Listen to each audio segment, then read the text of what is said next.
Mr. Kelly? No. No? Mr. Chairman, I move that we accept the administration's recommendations to increase the fees for driver's ed, child nutrition, and middle school athletics. Second. Motion and a second. Any further discussion? Hearing none, all those in favor of the motion, please say aye. Aye. Any opposed? The motion carries. Thank you all for all your work. Thank you. Next, we have a first reading of policy number 4201, 7271 on injury and loss prevention. Mr. Armstrong. Okay. Dr. Cash, members of the board, Mr. Johnson, have a first reading for policy that you just read. On January 8, 2015, the State Board of Education voted to require LEAs to adopt a policy on workers' compensation loss prevention and to file a copy of the policy with DPI's insurance section. And that date has been extended to November 30th, 2015. And basically, the superintendent would create a loss prevention team to cover such items as the efforts of that team would be to accident and injury prevention and investigation, hazard investigation and control, promotion of safe practices and safety awareness in the school environment, and the team should be responsible for developing processes for accident investigation and for the identification, reporting, and correction of hazards and other unsafe conditions within the school environment. Basically just making sure there's a safe working environment for teachers and students. And the team would be in place to make sure that everyone is educated on best safety practices. Are there any questions? Questions or comments about the policy? If not, it'll be brought to us next month sir. for a vote then. Thank you. Thank you. Then our final three items on the non-consent agenda are second readings of policies. Dr. Taylor has one. Dr. Lassane has the last two. We have policy number 3100, curriculum development. This will require a vote. Sure. Dr. Cash, members of the board, Mr. Johnson, we've discussed this policy for the last 2 months. There have been no comments regarding policy 3100. Basically, adjust the minor wording in there so the policy is applicable no matter whether the state reimburses and pays for the AP testing or students pay for that testing up front. Be glad to answer any questions you may have. Do we want to do these motions individually or in a group? I would suggest maybe since Dr. Taylor is presenting one, we go ahead and make a motion to cover that one, and we can do the last two with Dr. Lassane together maybe, if that suits the board. I move that we accept policy 3100. Is there a second? Second. Have a motion and a second. Any further discussion? Hearing none, all in favor of that motion to approve policy 3100 as written, please say aye. Aye. Any opposed? Motion carries. Thank you. Dr. Lassane, policy number 7540 and 7635. Dr. Cash, Mr. Johnson, members of the board, you have had the opportunity to review both policy 7540 and 7635, voluntary shared leave, and a newly recommended return to work policy. I've had no comments on these policies, and also will remind you again that we worked with the board attorney in the construction and pulling this information in from state policy manuals. And so with that, I'll entertain any questions. Any comments or questions? No, I'll entertain a motion that we approve these policies as written. I'll make a motion, Mr. Chairman, that we adopt policy 7540 and 7635 as written. Second. Motion and second by Ms. Bonham. Any further discussion? If not, all those in favor of the motion, please say aye. Aye. Any opposed? Thank you. Motion carries. Thank you. That concludes our non-consent agenda. We're now at time for public comment. Did not have anyone sign up for public comment tonight. I think everyone has had opportunities to speak from administration and Mr. Sherrill. ask at this point for board member comment. Ms. Haynes? Thank you, Mr. Chairman. I'm going to reiterate the same comments I had last month. Since the audio is no longer on the tape, I just want to make sure that the public, the community, knows about my comments. Right now, you and I, being the administration, you're going through the arduous task of the creation of the 2015-2016 budget. Several weeks ago, we were presented must-keeps in the Committee of the Whole. I can and I do appreciate the information that was presented on these programs. It's amazing what Iredell-Statesville Schools has done with the resources we've been given. I would like to offer or suggest my must-keeps to you in your budget discussions, which is we must keep our current classroom teachers and TAs and not place them on the chopping block as they have been in the past. I would like for the district to focus on the classroom this year, to support these valued employees who are on the front line of education with our students. I hope my fellow board members will agree with me that the classroom teachers and the classroom TAs should be untouched in the budget process. And I would like to thank each one of you for your part in this most difficult task. Thank you. Mr. Chairman, I would just like to say I wholeheartedly agree with Ms. Haynes on this matter. Thank you. Any other board member comments? I got something else, not on that, on the budget. That's not on the budget. I think we all agree on the budget. I mean, we got to take what money we get. And when the board commissioners meet in June, have a public hearing, they're going to tell us how much money we get, and we have to work with it from there. So we can sit here and talk all night on that, but it's just a fact. No, a couple months ago, I told you I was going to work on an article.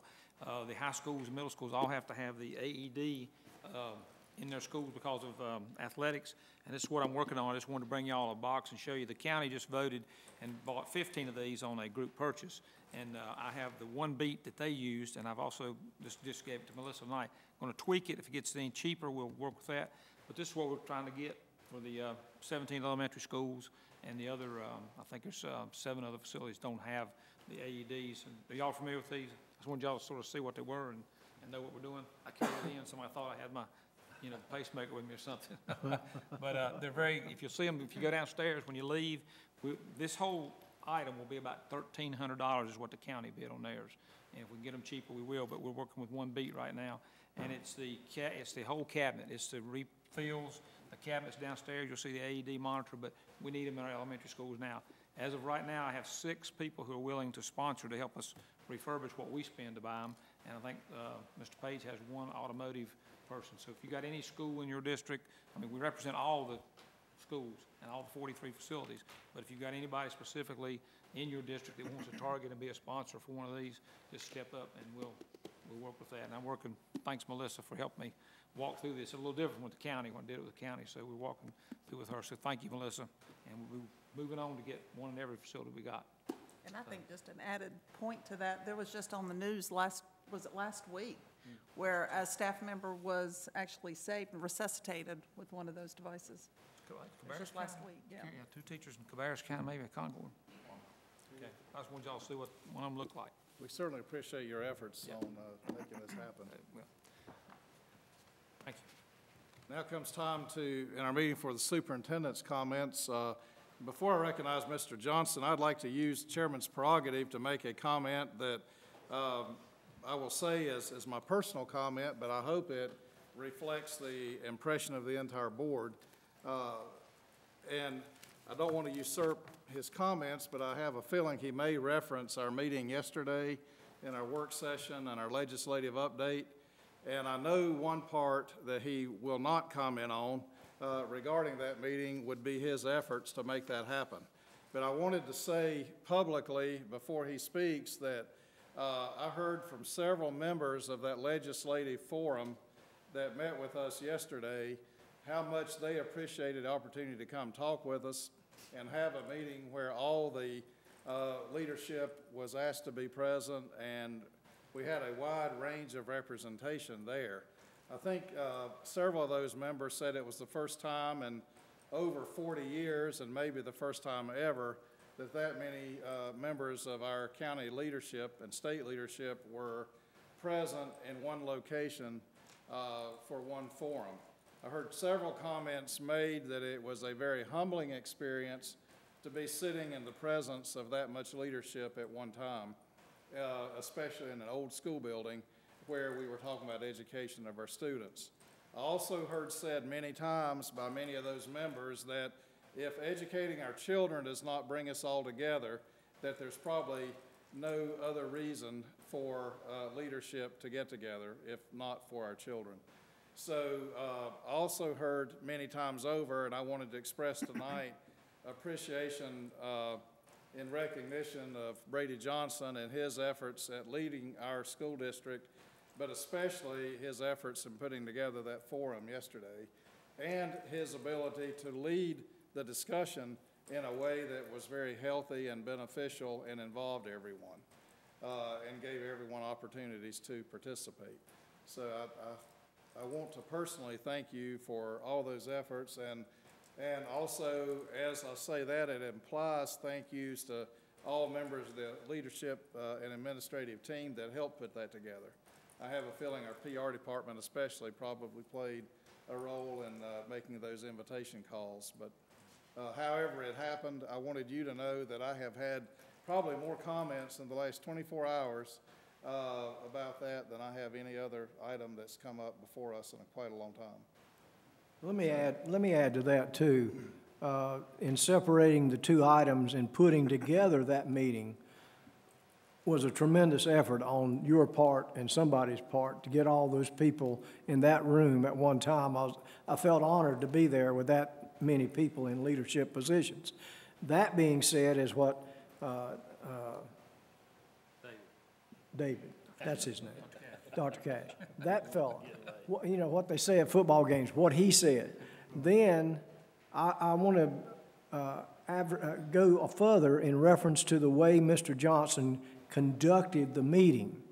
It was exemplary in pulling everybody in and out and in place and keeping everyone's comments in order in a very mannerly way. It was just outstanding, I thought. I was sitting there thinking, he is leading this in an outstanding manner. And I wanted to tell him publicly that it was a very good job.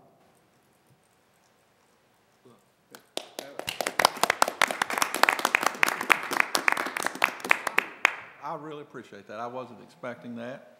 I will say this, and this will be my comments for the night. I've spent more time with you guys the last week in our committee of the whole, our meeting tonight, and the forum yesterday than I have with my wife. So I'm going to keep my comments real short tonight. And she said that, didn't she? Yeah. She told me I better do better next month. You know, we did a book study back in the summer, and it was called Public Schools Can't Do It Alone. And so the whole premise behind pulling our community leaders together is the concept that these 21,000 children belong to all of us. And if there was ever a time for the grown-ups to get it right, this is the year to get it right. So we do welcome the input and the wisdom and the thought of all of our leaders throughout the community, as well as our parents. And when we do our discussion about the budget, you know, part of that is to offer the public an opportunity to come in here and make comments on the work that we do.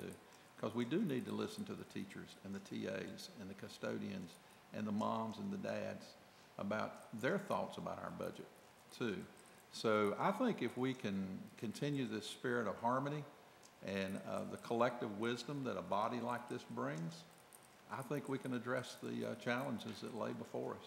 And so I won't say that I look forward to the process, but I do offer a spirit of collaboration and willingness to listen to all ideas as we try to tackle this challenge. Thank you. Thank you. Well, we do not have a closed session tonight, so What did you say? for the first time in recent history, we do not have a closed session planned for tonight. I will mention the announcement of some important dates. March 11th, the ERPD Day. Wednesday, April 1st will be our next Committee of the Whole meeting. at the ADR Education Center at 5 p.m. This is on Wednesday, April 1st, as opposed to Monday due to the spring break. April 6th will be a holiday, and then April 7th through 10th will be a spring break. So with that said, unless there's any other items, we'll entertain a motion for adjournment. The board meeting will be the following, April 13th. Right, okay. 13th? That's why I missed, that was on the next page. Thank you. Thank you. I always lean to Chuck to help me with the dates. Motion to adjourn. second, Mr. Chairman. Okay, all in favor, please say aye. Thank you all. I'm sorry. I was still playing. I'm telling you. I done